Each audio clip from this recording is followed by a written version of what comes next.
COVID-19 Watch Weekend. Review ng mga kaganapan sa nakaraang linggo, mga kwento ng paglilingkod at kabayanihan, mga paraan kung paano makakatulong. COVID-19 Watch Weekend.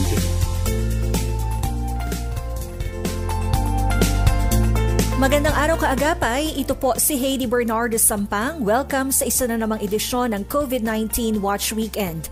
Ihahatid po namin sa inyo ang mga balitang may kinalaman sa COVID-19 nitong nakalipas na linggo. At makakasama rin po natin ang Frontliner of the Week na ipakikilala ni Joy Kawayan Combatir sa South Cotabato. Maririnig din po natin later on ang Pananaw Pinoy sa kanilang perspektibo sa karanasan ng bansa tungkol sa COVID-19. At sasamahan din po tayo ni FEBC President Dan Andrew Cura sa pag-aaral kung paano mananatili ang pagkakaisa ng mga simbahang Kristiyano sa usaping muling pagbubukas ng mga iglesia kapag lumuwag na ang mga protocol. COVID-19 Watch.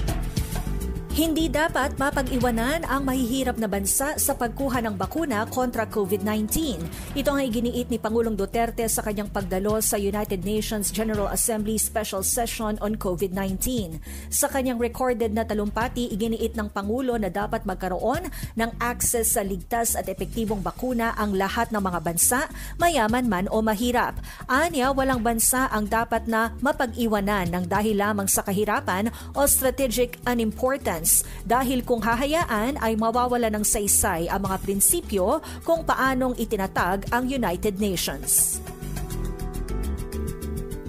Tiniyak ng Food and Drug Administration ang nakalatag na safeguards o panuntunan na magbibigay kaligtasan sa populasyon na tuturukan ng COVID-19 vaccines na mapagkakalooban ng Emergency Use Authorization o EUA.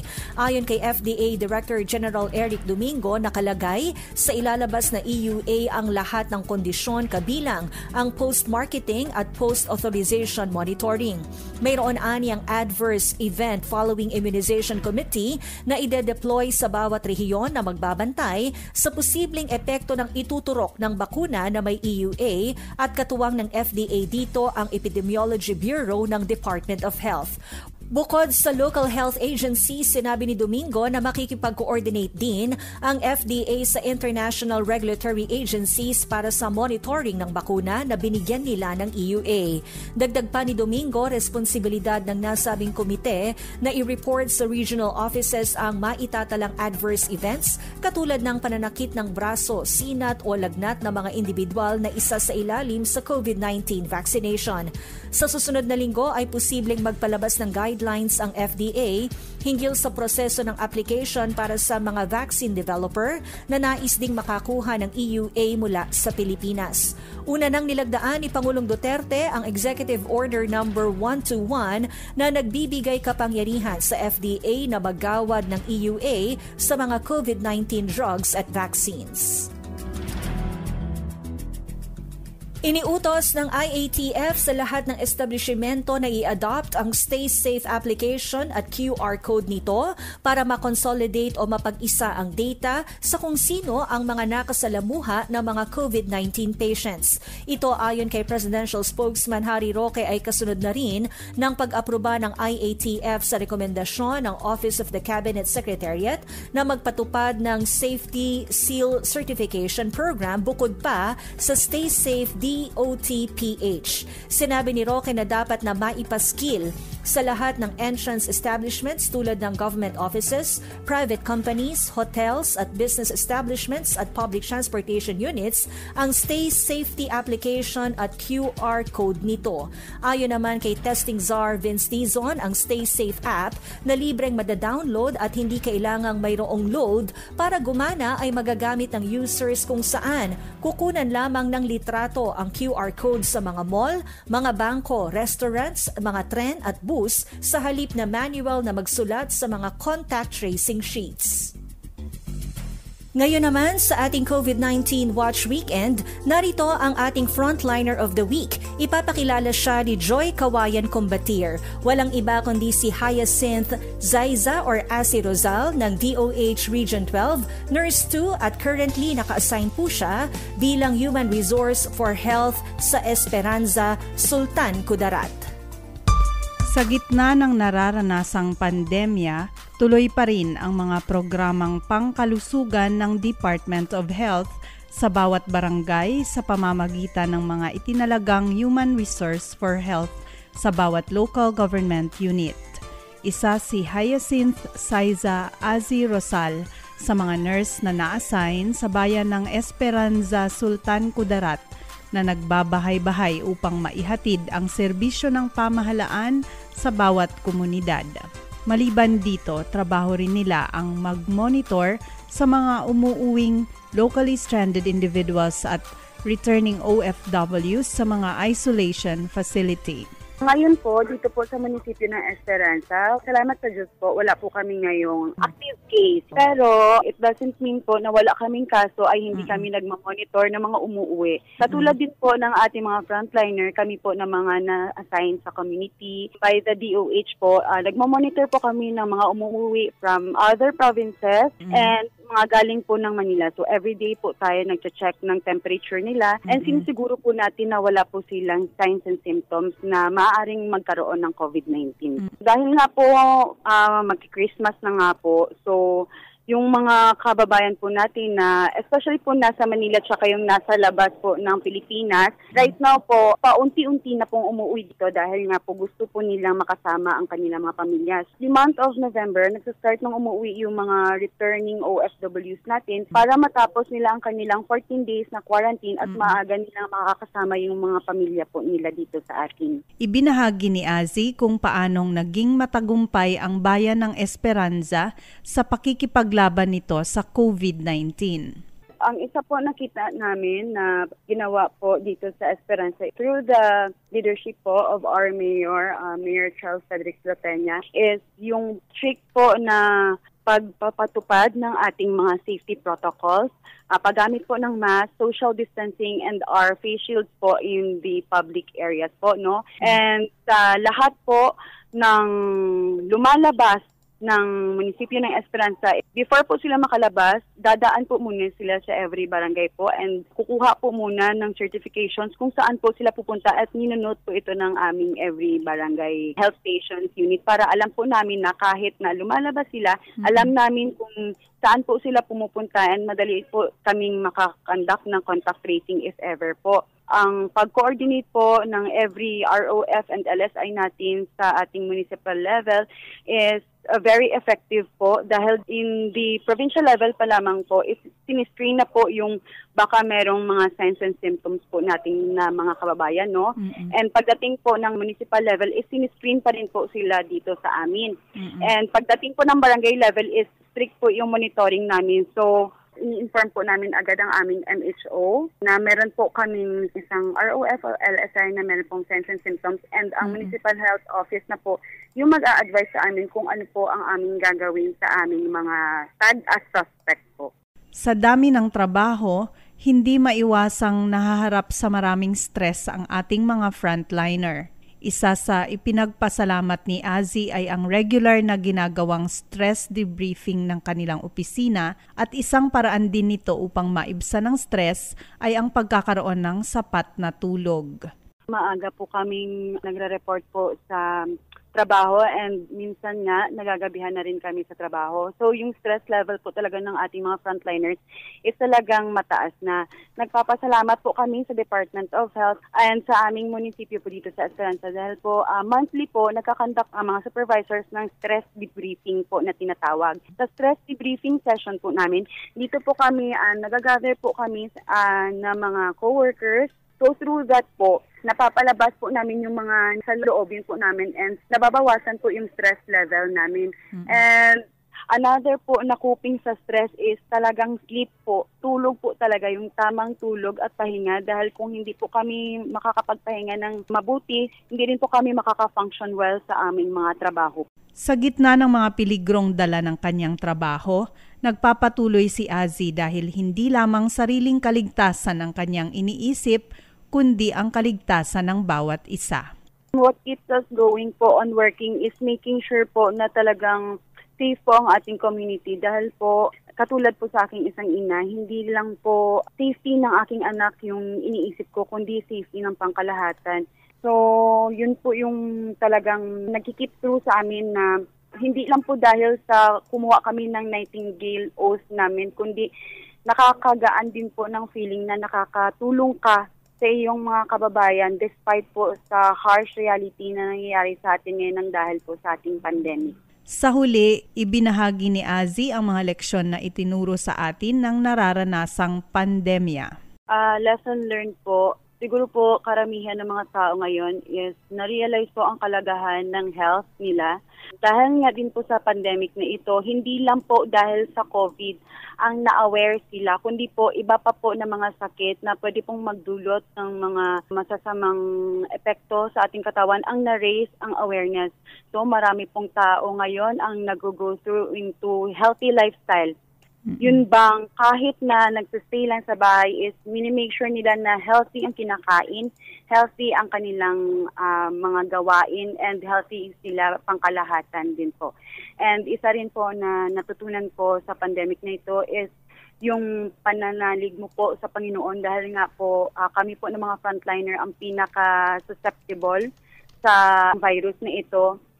I know po na kahit na konting panalangin lang, kahit na konting talk lang with God, He is protecting us po from the virus po na nangyayari ngayon. And everyday po talaga tayo nagpa-pray din po. Hindi lang po sa ating sarili, kundi para po sa whole community po natin. May magandang layunin ang Diyos kung bakit niya pinahihintulutan ang ganitong mga krisis. Una, upang ating bigyang halaga ang ating buhay, pamilya at komunidad. At ikalawa, upang mapatatag pa ang ating pananampalataya at relasyon sa Diyos. Para sa COVID-19 Watch Weekend, ako po si Joy Kawayan, Combatir. Salamat, Joy! At kaagapay patuloy po ang aming pagtanggap ng anumang suportang pinansyal na nais po ninyong iparating sa FEBC. Pumunta lamang sa webpage na donatenow.febc.ph o tumawag sa 0947-333-5605 or i-dial ang landline na 8650-0855. 8650-0855 para sa detalye. Pwede na rin po kayong magpadala ng inyong donasyon sa FEBC sa pamamagitan ng GCash. Tunghayan naman po natin ngayon ang bahaging ito ng Pananaw Pinoy sa kanila pong talakayan tungkol sa ating bansa at sa mga kababayan sa COVID-19. Narito sila kasama si Efren Palyurina. Well, narito po ang Pananaw Pinoy writers natin. At kung kayo ay bago sa pandinig ninyo yung Pananaw Pinoy, ito po ay grupo ng mga kabataan, mga bata pa rin comparatively, kailangan maintindihan din natin yun. Iba't ibang mga larangan na kanilang pinanggagalingan. So ang Pananaw Pinoy ay mayroong mga artikulong pinalalabas sa mga pahayagan, mayroon ding mga social media posts sa kanilang Facebook page, Pananaw Pinoy. Si Binibining Arla Fontamillas. Susunod natin makikilala. Narito po si Pastor Emil John Soriano, si Ian De Ocampo. Tingnan natin naman ang ating mga kasama pa na ang pinuno, pinaka-patriarch ng Pananaw Pinoy. Ito po si Ray Lemuel Crizaldo. Well, round the gallery lang tayo. Tingnan natin kung ano yung parang naging una ninyong inaasahan at perspective as the year began nitong January. Arla. Ako po I started with creating a strategic plan for myself. Noong January 2 and 3, I laid out like a 5-year plan for myself. Hindi ko alam bakit ko gustong gawin yun, pero siguro lang para lang may context yung iba. I went through a very difficult season, mga 2018, 2019. I had anxiety attacks and mild depression back then. So I was just really coming back up. So sabi ko, this 2020, I want to actually, set things in order. Okay. And then I had plans, Pero yun nga, alam ko this might offend other people, pero for me, 2020 has actually been a very promising year for me kasi layas ako na tao. So dahil may pandemic, I was forced to be in a cloister, so to speak, So napuwersa ako na talagang to go deeper into myself and really talagang tingnan ano yung importante sa akin. I was actually reduced to the basics. What are the things that really give value to my life, like my family, yung health ko. Tapos yung mga bagay na nagbibigay talaga ng joy sa akin. hindi yung ina-expect no ng society. So it was in a way para siyang extended spiritual retreat para sa akin. And I think I wouldn't be able to come up with the book if not for the quarantine. Kasi syempre I will be everywhere eh. But since I'm inside my home, yun, nagawa siya. So ganun yung, that's how 2020 looked like to me. And nagkaroon ng synchronicity sa akin, Sir Efren. Yung big word sa akin for 2020, synchronicity.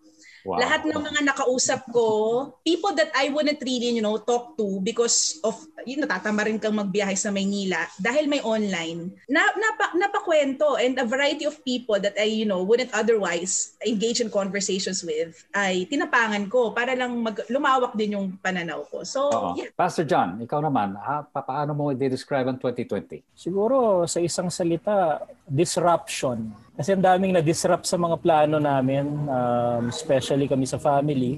Naghahanda ako since last year para mag-take up ng masteral sana sa New Zealand. No? Mag-take up sana ako ng International Development MA. No? Pero yun na nga, dahil sa pandemic, dahil sa lockdown, lahat yun na put on hold. So na-disrupt siya.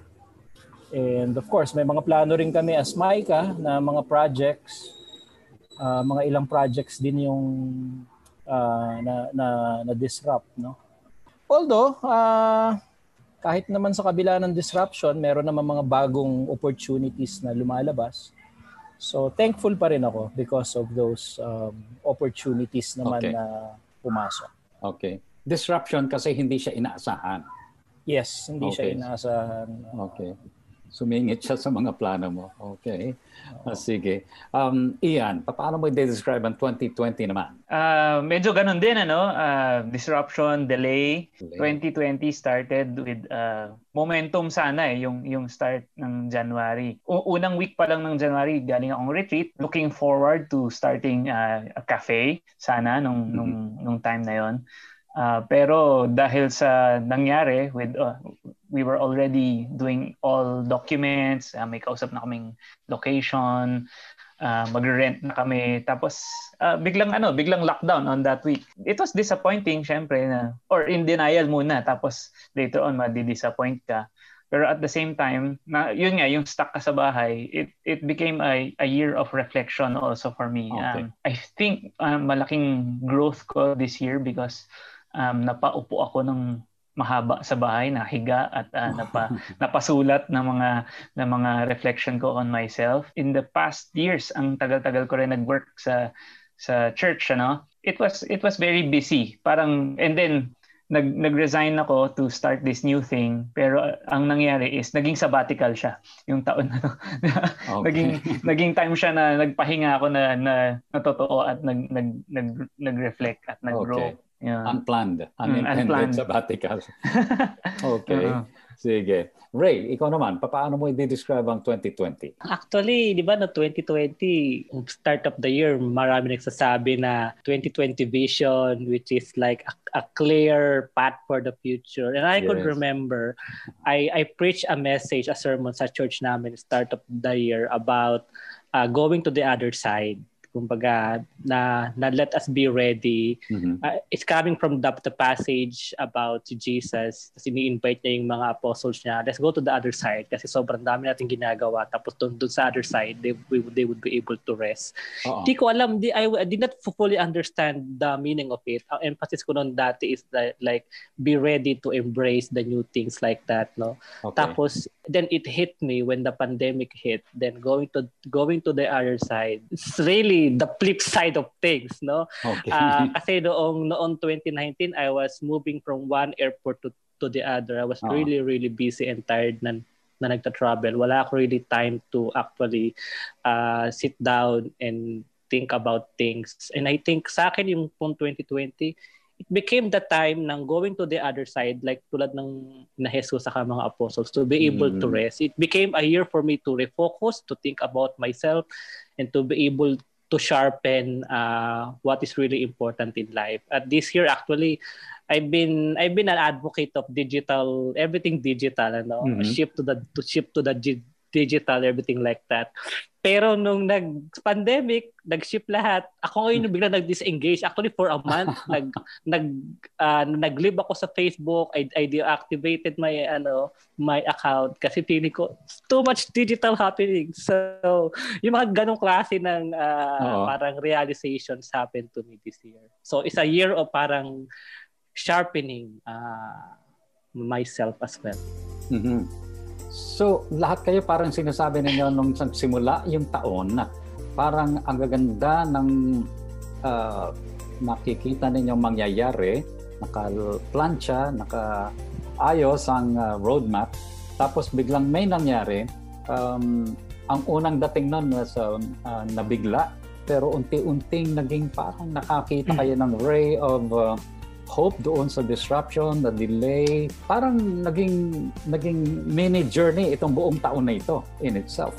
So talagang parang hindi yata yan naiiba sa mga karanasan ng marami.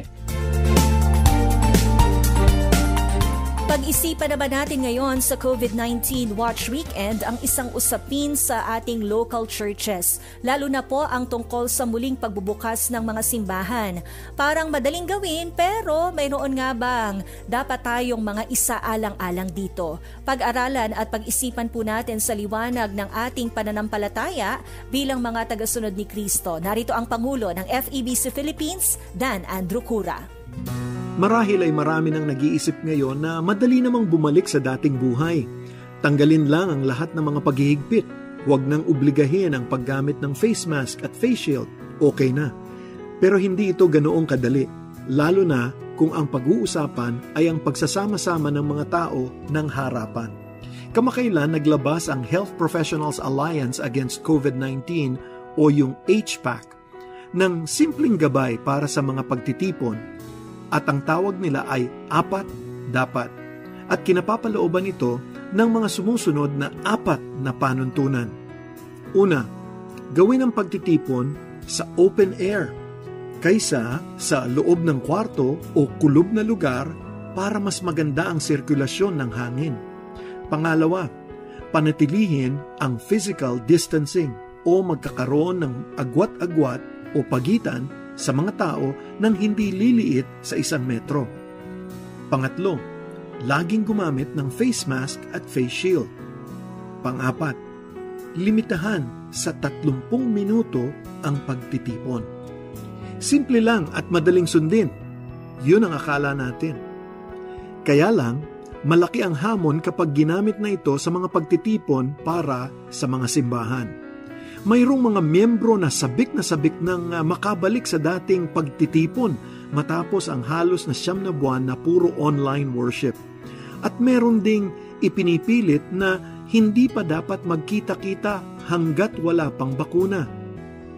Paano ba dapat pag-usapan ang pagbubukas muli ng mga simbahan nang hindi nagiging sanhi ng di pagkakaunawaan?